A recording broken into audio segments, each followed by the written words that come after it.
Bien, vamos ahora al tercer y último segmento del día de hoy.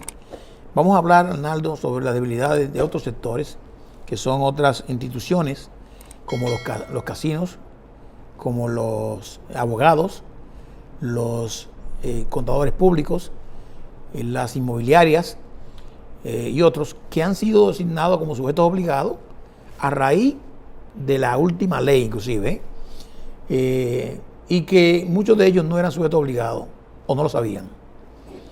Pero sería bueno también, inclusive, que en cada uno de ellos tú hagas la discrepancia, la diferencia en que cuando, por ejemplo, un abogado no siempre es un sujeto obligado, un contador público no siempre es un sujeto obligado, la inmobiliaria siempre es un sujeto obligado, y así sucesivamente. Los casinos también son siempre sujetos obligados, pero que además ahí debe haber mucho en ese informe, Arnaldo, muchas debilidades, porque esos sectores estaban sueltos en República Dominicana.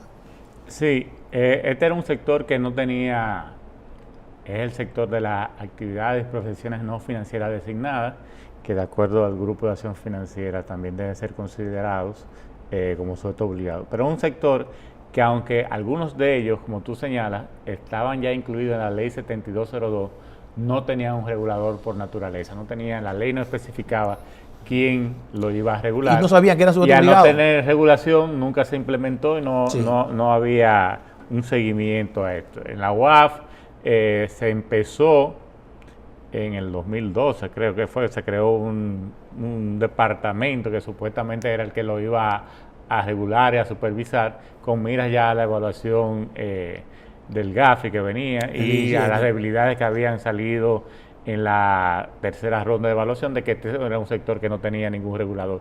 Se creó ese departamento, pero fue un departamento que fue creado, pero no tenía los recursos, ni la metodología, ni el personal, ¿verdad?, para salir a regularlo y comenzar a trabajar en la materia. Entonces, fue de las cosas que salió en esa evaluación de la que hemos estado hablando, o sea, la ausencia de un regulador de este sector, que era lo primero, lo más llamativo, ¿verdad? Tú preguntabas que cuándo son sujetos obligados. Tanto los abogados como los contadores son solamente sujetos obligados en el caso de que se dediquen a la administración de bienes a nombre de otra persona, de cuentas, de propiedades y eso a nombre de otra persona. Eso al momento de constituir compañía. O sea, hay una serie de elementos que la ley señala de cuándo lo hace sujeto obligado, pero básicamente la idea general es cuando están actuando a nombre de un tercero en el proceso. O sea, por ejemplo, un contador público. Un contador público que administra tu cuenta, y él es el que tiene poder en tu cuenta, y es el que se dedica a hacer operaciones financieras. Ahí sí es sujeto obligado. Ahí es sujeto obligado. El abogado que se dedica a la administración de propiedades, a la venta de propiedades en nombre de un tercero, a administrarle también, a representarlo en las cuentas bancarias que tiene, a proveer, aunque aquí eso no se da mucho, pero cuando se da más en los países como Panamá, donde los abogados constituyen compañías hay acciones no nominativas, y los abogados son los directores o proveen la dirección fiscal o la oficina de ellos. La oficina de ellos. Entonces, cuando se dedican a ese tipo de actividades, entonces la ley también lo hace un sujeto obligado, y lo mismo pasa con los contables o contadores. Ahí ellos son sujetos obligados. La ley señala que las compañías constructoras son sujetos obligados. Sin embargo, el decreto de aplicación, el 408-17, sí, 408-17, limita la debida diligencia a cuando ellos se dedican a la compra y venta de propiedades, única y exclusivamente. O sea, si yo simplemente construyo, en principio, yo no debería hacer debida diligencia. Bueno, porque supone que tú construyes para alguien en particular o para ti. Tú estás cobrando por tu servicio, pero ahí hay una limitante que tampoco yo nunca estuve muy de acuerdo. Eso fue, a mi entender, un bajadero que se le buscó en el decreto por las mismas presiones que existían al momento de aprobarse la ley. Porque en las construcciones, volvemos a lo mismo, ¿cómo yo transformo el dinero? a través de la adquisición de inmuebles, de propiedades, Claro. o cambiando la naturaleza en efectivo. Entonces, Claro. y hay muchas personas que se dedican, que tú eres constructor y te fondean esa construcción que tú estás haciendo. Y con dinero quizá. Con dinero que pueden ser ilícitos. Correcto. Entonces, tú me contrataste a mí porque hiciera la propiedad, pero yo te estoy fondeando Claro. para hacer ese proyecto. Y a lo mejor yo soy el titular de ese proyecto. Entonces, ¿por qué no hacer debida diligencia de eso? Sí, pues si hacemos la diligencia, sabemos que vamos a determinar que el dinero no es tuyo, Exactamente. que viene de otro. Viene de otro. Entonces, ahí entraría la obligación de la identificación del beneficiario final. Entonces, hay cosas que, aunque tal vez yo no haga la debida diligencia, pero hay cosas que sí se podrían tener que en su programa de prevención de lavado de activos, que ya eso es un tema que también tenemos pendiente discutirlo cuando recibamos la visita de la encargada de prevención de lavado de activos de la Dirección General de Impuestos Internos. La idea es Que ya confirmó. que recibamos a las distintas autoridades competentes y hablemos de una cosa es lo que está en la regulación y otra cosa es la realidad que se ha ido viendo y lo que ha pasado después de la aplicación de esta ley y hacia dónde deberíamos irnos. Entonces también están dentro de esas actividades las inmobiliarias, que también son sujetos obligados cuando compran y venden inmuebles. Tenemos las joyerías o metales preciosos, los dealers de vehículos, los dealers de armas de fuego, los dealers del barco y los casinos. Nuevos, los casinos, no estaban regulados anteriormente. Los dealers de los joyeros no estaban en la regulación anteriormente. Las inmobiliarias no estaban en la regulación anterior. Las compañías constructoras se veían dentro de las actividades profesionales liberales. Ahí caían los abogados y los contadores, se veían ahí como sujetos obligados con la ley anterior. Entonces, ¿qué debilidades encontraron? Bueno, básicamente lo mismo. O sea, la ausencia de un regulador ya la hace, que no tiene ningún tipo de regulación, ya la va haciendo riesgo alto. Incluso es el único sector que en la evaluación nacional de riesgo queda con un riesgo alto. El sector de la PNFDI es precisamente por la falta de regulación, la falta de reportería. Solamente un abogado o dos habían reportado. En el caso de los abogados, las constructoras no había ningún tipo de reporte. De los dealers de vehículos menos, y de la joyería menos. Entonces no había ningún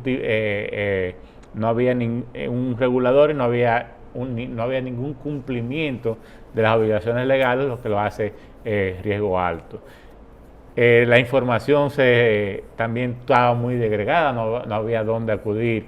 Una de las debilidades general de la Evaluación Nacional de Riesgos es precisamente la falta de estadísticas a nivel nacional para poder llegar a una conclusión real. Entonces se pidieron información a la DGI, pero la DGI no la tiene, por ejemplo, constructores, sino en construcción tiene 4, 5 o 6, de acuerdo al CIU, 6 tipos de actividades que caerían dentro del rango de construcción. Entonces eso segrega la información, no permite tener una idea general de lo que es el sector. Hay sectores que, por ejemplo, los que se dedican, tenían dentro del área de construcción, tú podrías ver empresas que se dedican al alquiler de salones y eso.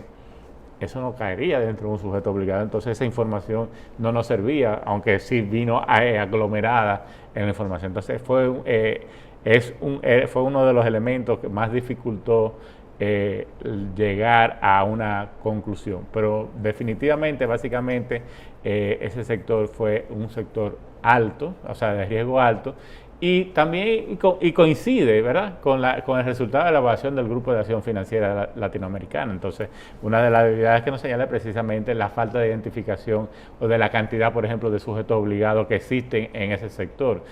Una normativa que recién salió con los evaluadores aquí. Sí. La normativa que tiene que ver con la prevención del lavado de activos en el sector de la PNFD salió ya con los evaluadores en el país. O sea, pero ahora, eso ya, no queda un minuto, Arnaldo, pero mira, en el 17 se hizo la evaluación del GAFI, creo que fue el 17. En el 14 hicimos el tema del análisis de riesgo. ¿Cuándo deberíamos, ya después que han puesto en marcha casi todas estas debilidades que se han dado, se han puesto en marcha y se han aprobado leyes nuevas, ¿cuándo se supone que nosotros como país deberíamos hacer una nueva evaluación de riesgo? ¿Y cuándo tener la próxima evaluación del Gafi? La próxima evaluación nacional de riesgo debió haberse hecho ayer. Ah, Es como te dije al principio, o sea, el Comité Nacional contra el Lavado de Activos aprobó la actualización de esta evaluación a finales de 2020, mediados de 2020, pero en eso vino la pandemia, después vino el cambio de gobierno y fue en febrero de 2021 que comenzó a trabajarse en este proceso. Se hizo todo el entrenamiento, se crearon los distintos módulos, pero hasta ahora no tenemos un resultado, no sabemos, como ya no estábamos en la unidad de análisis financiero, que es el órgano rector de este proceso de levantamiento, no sabemos a qué altura está y qué resultado. Me imagino que le ha pasado lo mismo que nos pasó en el 2014, que está en una España boba.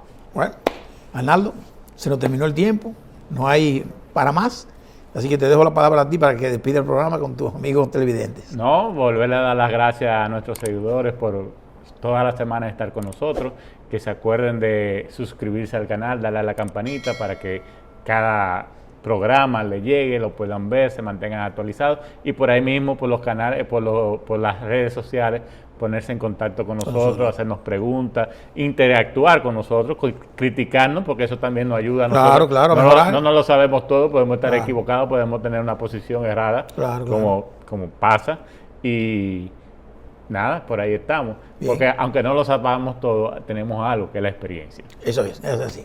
Gracias, señores. Nos vemos el próximo sábado con ustedes y siempre constantemente en las redes sociales. Hasta la próxima. Y feliz Navidad.